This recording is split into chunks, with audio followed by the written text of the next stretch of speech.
اعوذ باللہ من الشیطان الرجیم، بسم اللہ الرحمن الرحیم۔ نکاح پر نکاح کرنا کس صورت میں جائز ہے؟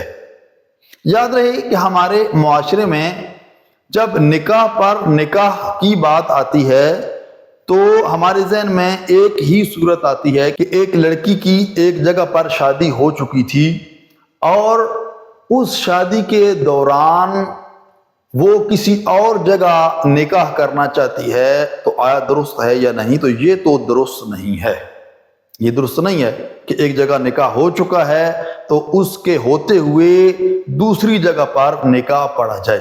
لیکن یہ ہمارے معاشرے میں مسئلہ عام طور پر پیش آتا ہے کہ لڑکا اہل سنت ہے اور لڑکی شیعہ کی ہے۔ شیعہ والے کہہ رہے ہیں کہ جی ہم نے اپنا نکاح شیعہ والا پڑھانا ہے، اور لڑکے والے کہتے ہیں کہ ہم نے اہل سنت والا نکاح پڑھانا ہے۔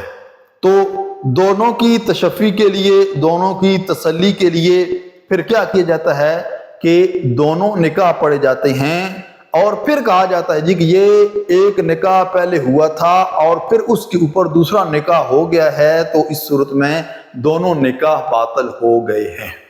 یاد رہے کہ پہلی بات یہ ہے کہ اگر لڑکا اہل سنت کا ہے تو نکاح اگر اہل سنت بھی ہو گیا ہے تو نکاح بہرحال وہ درست ہوگا۔ لیکن اگر شیعہ والے کہتے ہیں جی کہ شیعہ کا بھی نکاح ہونا چاہیے اور اس کے بعد نکاح ہو جاتا ہے، یا پہلے شیعہ کا ہو جاتا ہے اور اسی لڑکے کے ساتھ پھر اہل سنت کا نکاح ہو جاتا ہے، تو یہ جائز ہے۔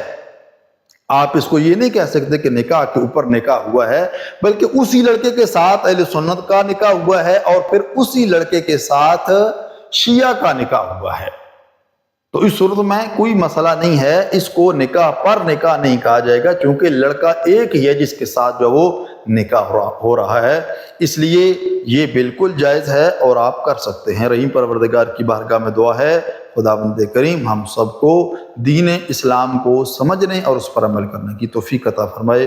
والسلام علیکم ورحمۃ اللہ وبرکاتہ۔